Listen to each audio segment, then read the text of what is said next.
한미동맹의 탄생의 배경은 6.25입니다.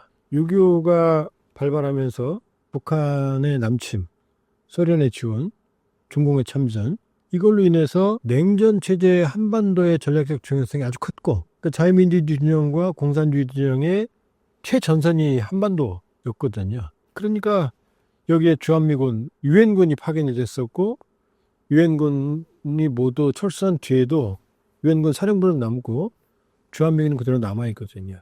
그러니까 지금 보면 주한미군 사령관이 모자가 3개입니다. 하나는 주한미군 사령관 모자, 물론 별 4개 대장이에요. 그 다음에 유엔군 사령관 모자, 그 다음에 한미연합사 사령관 모자, 이 3개를 쓰고 있거든요. 이게 주한미군이 위상이 얼마나 강한지 알겠죠. 그런데 냉전 체제가 붕괴하면서 상황이 바뀌었어요. 그러니까 6.25가 터지고 북한을 막기 위해서 한미동맹이 탄생한 거거든요. 그러면 한미동맹의 목적은 뭐냐? 주적은 북한입니다. 그 다음에 한미동맹의 군사적 범위는 어디냐? 한반도예요. 한반도. 그런데 이게 냉전의 해체로 상황이 바뀌었어요. 그러니까 냉전이 무너지면서 이 한반도는 자유민주주의, 자본주의 진영과 공산주의 진영의 최전선이 아닌 게 됐죠, 이제. 그러면서 또 하나는 대한민국의 국력이 비약적으로 발전하면서 국방력이 과거와는 다르게, 지금 세계 국방력 5위, 6위 왔다 갔다 하거든요. 핵무기가 없어서. 그렇게 보면 미국의 입장에서는 한반도의 전략적 중요성이 달라지기 시작했어요.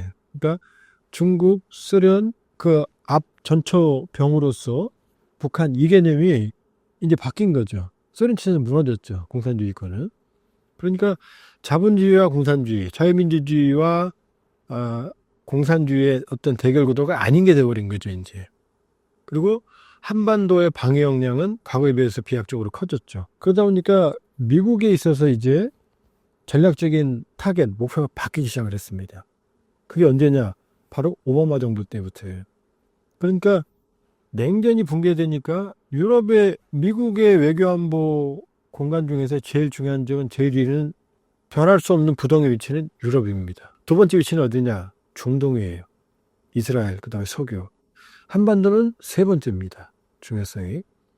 그러니까 제일 많은 해외 원정군이 유럽에 가 있었죠. 그리고 중동은 걸프전 2차례 테러와의 전쟁, 항상 열전 부대였죠. 근데 이 그림이 바뀌기 시작했어요. 뭐냐면 냉전 체제가 무너지고 소련 체제가 무너지고 동유럽, 소련 동유럽, 체코, 폴란드, 헝가리, 불가리아, 루마니아 이런 동유럽 지형이 모두 나토에 편입이 됐습니다. 근데 적이 아니라 동지가 되어버린 거죠.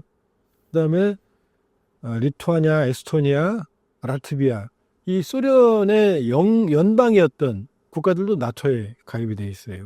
그러니까 유럽을 전면 침공할 수 있는 러시아, 구소련의 위협은 사라진 겁니다. 지금 전쟁도 우크라이나하고 러시아잖아요. 유럽이 아니에요, 사실은.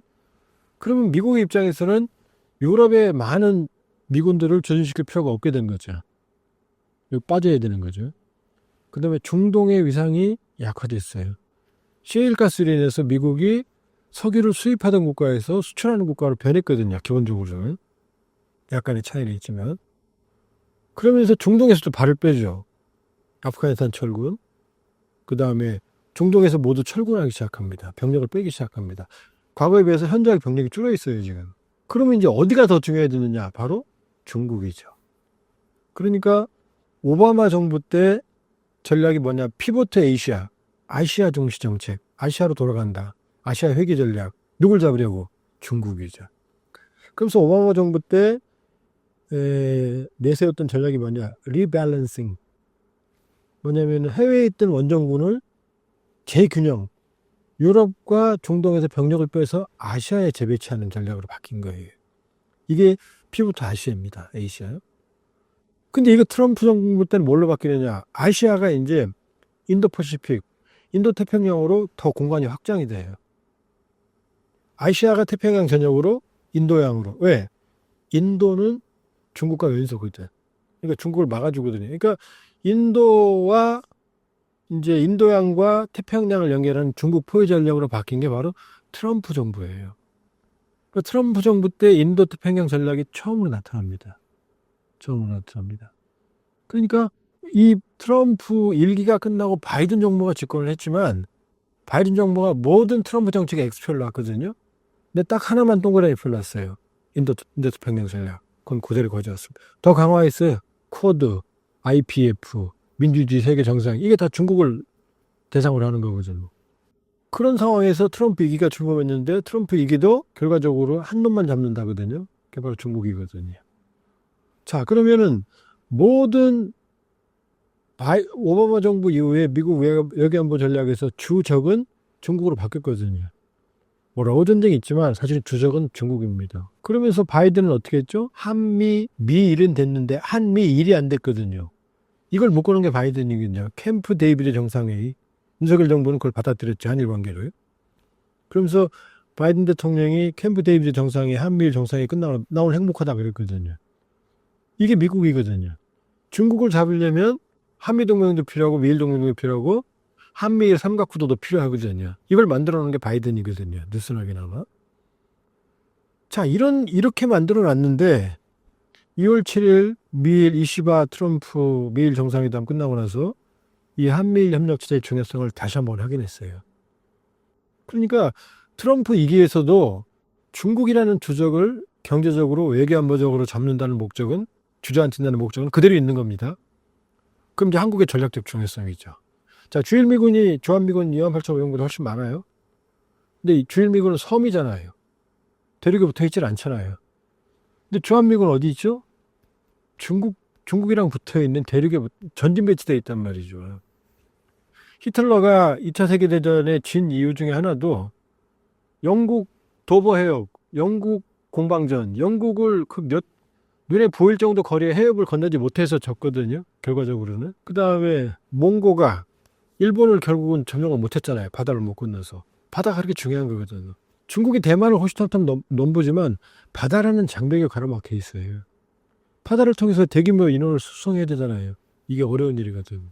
만일에 이 중국을 압박을 하는데 주한미군이 없다고 생각해 보세요. 주한미군은 지금 캠프 험프리스 평택에 본부가 있거든요. 이 한반도에 대한민국에 주둔한 주한미군의 육상 병력이 혹은 전진 배치된 공군기지가 만일에 움직이기 시작을 하면 중국에겐 비수가 되는 거죠. 주한미군의 주력 탱크와 장갑차들이 만일에 전속력으로 질주하면 만주까지 가는 데는 한나절 정도밖에 그것도 안 걸려요. 그러면 사실은 이 세상이 탈냉전 이후에 외교안보 전장 환경이 구조적으로 바뀐 거예요. 그러니까 주한미군은 중국만 타겟을 하는 게 아니고 그러니까 주한미군은 북한만 타겟을 하는 게 아니고 사실 잠재적으로 중국에 대한 억지력이 되는 거예요. 그러니까 평택은 뭐죠? 항구잖아요. 이동성이 아주 강화된 지역이에요. 언제든지. 그러니까 주한미군의 전략적 유연성을 강화한 게 사실은 평택 캠프 험프리스 기지의 구축이거든요.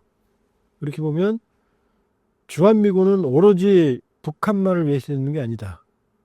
이미 탈냉전 이후 중국에 대한 압박 정책에 있어서 주한미군은 비서와 같은 존재다. 그러니까 사드 성주 배치 때 중국이 그렇게까지 날뛰었던 이유는 뭐냐, 반발했던 이유는 뭐냐, 바로 중국에 대한 압박이거든요. 그러니까 미국의 입장에서는 주한미군은 아주 소중한 입장이죠.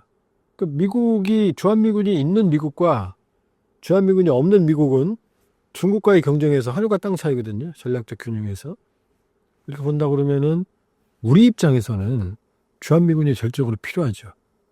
확장 억제 포함해서 우리가 가지지 못한 모든 감시 정찰 능력부터 시작해서 절대적으로 대한민국 안보에 기여하는 게 주한미군이거든요. 그러나 역설적으로 미국에게도 주한미군은 아주 중요하다. 특히 중국과의 경쟁에 있어서 또 잠재적으로 러시아도 견제할 수 있거든요. 그런데 이걸 만일에 철수시킨다? 그러니까 의회가 막죠. 그러니까 이건 단순한 거래의 문제가 아니다. 따라서 주한미군은 한국 방위에도, 미국의 방위에도, 한국의 외교안보에도, 미국의 외교안보에도 지금 아주 중요한 역할을 하고 있는 거예요. 그러니까 트럼프 대통령이 압박 카드를 쓸 수 있을지언정 실제 철수하거나 대폭 감축하는 건 쉬운 일이 아니다.